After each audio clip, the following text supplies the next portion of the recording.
Movie की शुरुआत में हम एक मैरिड कपल को देखते हैं, जॉश और सोफिया, जो दोनों हेल्थ केयर फील्ड में काम करते हैं। वो अभी अभी कोलंबिया के एक कॉन्फ्रेंस के लिए आए हैं। पहली नज़र में उन्हें देखकर लगता है कि ये एक हैप्पी कपल है, लेकिन असल में उनकी शादी टूटने की कगार पर है, क्योंकि सालों से उनके बीच काफ़ी डिफरेंसेस आ गए हैं। अभी तक उन्होंने अपने कॉमन फ्रेंड मार्कोस को इस बारे में कुछ नहीं बताया।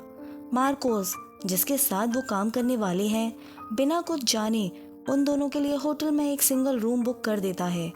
उन्हें एक रूम शेयर करने में अब बिल्कुल कंफर्ट फील नहीं होता और ये आइडिया शुरू से ही गलत साबित होता है। रूम में जाते ही उनके बीच फिर से झगड़ा हो जाता है। गुस्से में आके सोफिया रूम से बाहर चली जाती है और दोनों एक दूसरे को इग्नोर करते रहते हैं। ऐसे ही वक्त गुजरता है जब तक अपने दोस्त के साथ डिनर का वक्त नहीं आ जाता। डिनर में भी उनके बीच एक माहौल काफी ऑकवर्ड बना रहता है। डिनर के दौरान मार्कोस को एहसास हो जाता है कि जॉश और सोफिया के बीच कुछ गड़बड़ चल रही है। तब जॉश खुलकर बताता है कि उन दोनों ने अलग होने का फैसला कर लिया है, लेकिन फिर माहौल को हल्का करने के लिए वो तुरंत टॉपिक बदल देता है और अगले दिन के हाइकिंग प्लान पर बात शुरू कर देता है। अगली सुबह सोफिया डिसाइड करती है कि वो हाइक ज्वाइन करेगी ताकि थोड़ा रिलैक्स हो सके, पर मार्कोस लास्ट मोमेंट पे प्लान कैंसिल कर देता है और अब सिर्फ जॉश और सोफिया ही बचते हैं। सोफिया शुरू में जॉश के साथ वक्त गुजारना नहीं चाहती थी, लेकिन जॉश उसे कन्विंस कर लेता है कि वो उसके साथ चले, क्योंकि अननोन जगह में अकेले हाइकिंग करना काफ़ी डेंजरस हो सकता है। दोनों अपने बैग्स को पैक करके निकल पड़ते हैं। रिसेप्शनिस्ट से बात करने पर पता चलता है कि हाइकिंग ट्रेल का रास्ता काफ़ी लंबा और घुमावदार है। मैप में एक शॉर्टकट भी दिखाया गया होता है, लेकिन रिसेप्शनिस्ट उन्हें स्ट्रांगली मना कर देता है क्योंकि वो रास्ता इतना खतरनाक है। जॉश अपनी हाइकिंग स्किल्स पर कॉन्फिडेंट होता है और कहता है कि वो शॉर्टकट से सेफली ट्रैवल कर लेगा, पर सोफिया जॉश को शॉर्टकट लेने से मना कर देती है क्योंकि वो एरिया सांपों के लिए काफ़ी फेमस है और उसे उस झंझट में नहीं पड़ना। फिर दोनों कार से उतरकर चढ़ाई शुरू करते हैं। घने जंगल के बीच वो नेचर का मजा ले रहे होते हैं जब जॉश की नज़र अचानक उनकी तरफ आते हुए स्टॉर्म क्लाउड्स पर पड़ती है। जॉश नहीं चाहता कि वो तूफान में फंस जाए, इसलिए वो सोफिया को कन्विंस करता है कि हाइक यहीं ख़त्म करके वापस चलना चाहिए। लेकिन वापस आते हुए उनके सामने एक नई मुसीबत आ जाती है। उनकी कार के पास एक आदमी चोरी करने की कोशिश कर रहा होता है। दोनों तुरंत छुप जाते हैं। कुछ देर चुप रहने के बाद जॉश हिम्मत करके छुपने की जगह से बाहर निकलता है, पर यह उसकी गलती साबित होती है क्योंकि चोर बंदूक निकाल लेता है। जॉश मुश्किल से सामना करता है। जॉश मौके का फायदा उठाकर वहां से सोफिया के साथ जंगल की तरफ निकल लेता है। पीछे से गोलियां चल रही होती हैं। सोफिया अपने पति से गुस्सा होती है कि वो हीरो बनने की कोशिश कर रहा था, लेकिन अब झगड़े का ये वक्त नहीं है। दोनों के बीच छोटा सा झगड़ा भी होता है, लेकिन तभी तेज बारिश शुरू हो जाती है। उनका पीछा करने वाला हर सेकंड उनके करीब आ रहा होता है। फौरन वो डिसाइड करते हैं कि रिसेप्शनिस्ट जिस खतरनाक रास्ते के बारे में वार्न कर रहा था उसी से भागेंगे, सोच कर कि शायद उनका परस्यूअर वहां आने से डरेगा। पर जल्दी में भागते हुए जॉश और सोफिया एक दूसरे से अलग हो जाते हैं। इस अफरा तफरी में सोफिया का सर लग जाता है, जिससे उसका दिमाग घूमने लगता है और चलने का बैलेंस भी बिगड़ जाता है। जॉश को ढूंढते ढूंढते वो गलती से दलदल में गिर जाती है। बारिश के कारण दलदल और भी गहरा और चिपचिपा हो चुका होता है, इसलिए सोफिया अपने आप को बाहर नहीं निकाल पाती। घबराहट में वो जोर जोर से जॉश को पुकारने लगती है। किस्मत से जॉश उसकी आवाज़ सुन लेता है और तुरंत मदद के लिए दौड़ पड़ता है। पहले वो हाथ बढ़ाकर सोफिया को खींचने की कोशिश करता है, लेकिन जब ये फेल हो जाता है तो वो आसपास देखता है और एक लंबी सी पेड़ की डाली ले आता है। वो डाली सोफिया की तरफ बढ़ाता है ताकि वो उसका दूसरा किनारा पकड़ सके। डाली काफ़ी लंबी तो होती है, लेकिन वो काफ़ी कमज़ोर भी थी और जल्दी ही टूट जाती है, जिससे सोफिया का डर और ज़्यादा बढ़ जाता है। घबराहट में वो ज़्यादा हिलने लगती है और इस वजह से वो दलदल में और गहरी डूब जाती है, जब तक कि पूरी तरह से धंस नहीं जाती। जॉश ये देखकर डर जाता है और अपनी जान की परवाह किए बिना उसके पीछे दलदल में कूद पड़ता है। किसी तरह वो सोफिया का सिर मिट्टी से बाहर निकालने में कामयाब होता है ताकि वो सांस ले सके। जॉश ने उसकी जान तो बचा ली, लेकिन अब दोनों एक सुनसान जगह पे फंस गए थे जहां उनकी मदद करने वाला कोई नहीं था। फिलहाल जॉर्ज सोफिया को कहता है कि बिल्कुल शांत रहे, क्योंकि जितना ज़्यादा वो मूव करेगी उतनी ही गहरी डूबेगी। जॉर्ज को दलदल के बारे में थोड़ा नॉलेज तो होता है, जो उसने गाइड बुक से पढ़कर सीखा था, लेकिन अब उसे याद नहीं आ रहा था कि इससे निकलते कैसे हैं। जब वो शांत होकर सिचुएशन समझने की कोशिश कर रहा होता है, सोफिया की नज़र दलदल के ऊपर पड़े एक अंडे पर जाती है जो बिना डूबे तैर रहा होता है। ये देख के उसका दिमाग में एक आइडिया आता है, अगर वो अपनी बॉडी को फ्लैट करके मिट्टी के ऊपर ले आएगी तो शायद दलदल के ऊपर तैर सकेगी। जॉर्ज को इस बात पर शक होता है, लेकिन सोफिया इस आइडिया को ट्राई करने पर जोर देती है। जब वो अपना पैर हिलाने लगती है तो उसे मिट्टी के अंदर कुछ छूने का एहसास होता है। वो घबरा जाती है और जॉर्ज से कहती है कि जो भी चीज़ है उसे खींचने में मदद करे। पहले वो सोचती है कि शायद कोई लड़की या जानवर होगा, लेकिन जब वो निकलते हैं तो पता चलता है कि वो एक आदमी की लाश है जो भूख से मर चुका था। जॉर्ज जो पहले कह रहा था कि दलदल इतना जानलेवा नहीं होता, उसकी बात अब गलत साबित हो जाती है। दोनों को अब अपनी सिचुएशन काफ़ी खतरनाक लग रही होती है। उस लाश के पास एक बैकपैक होता है जो वो खींचकर बाहर निकाल लेते हैं और फिर लाश को वापस धक्का दे देते हैं, क्योंकि दोनों उसका चेहरा नहीं देख पाते।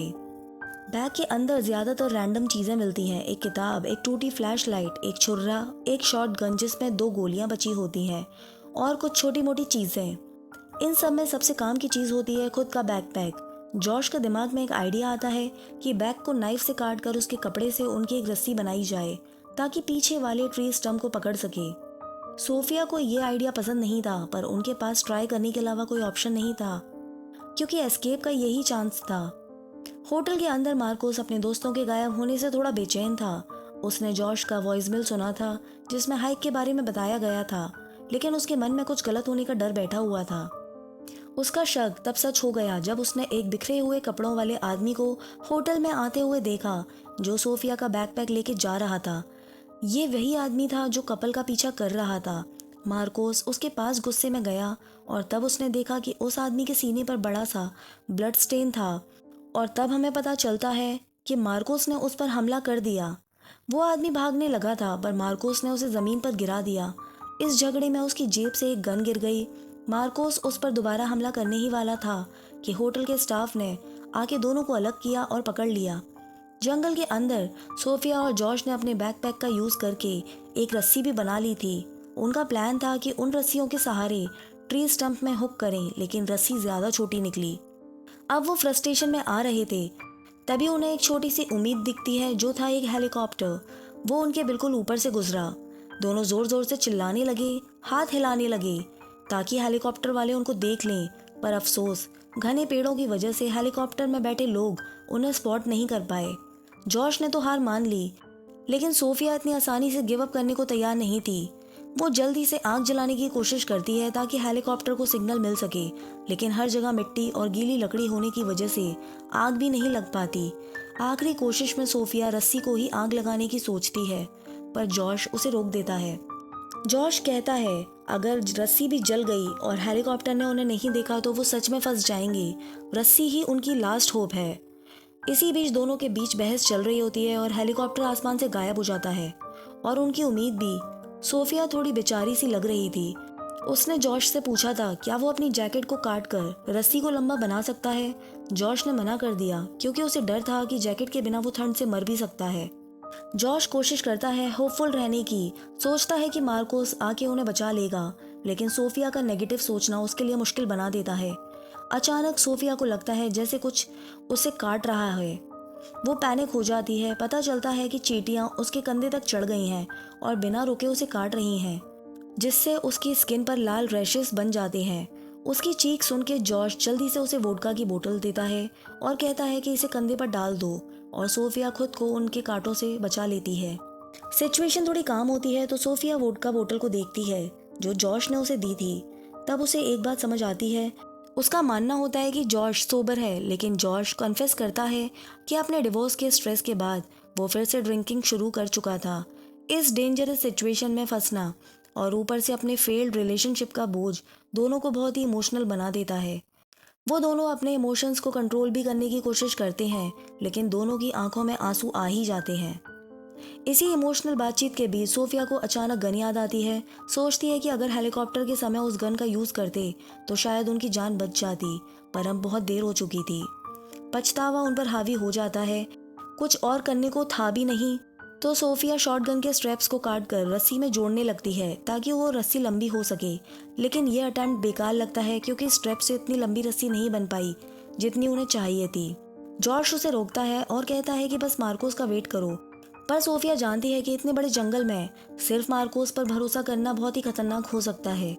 इसी बीच जब वो आर्ग्यू कर रहे होते हैं, एक सांप चुपके से जॉश के पीछे से क्रॉल करता हुआ आता है और वो दोनों बस खामोशी में खड़े रहते हैं।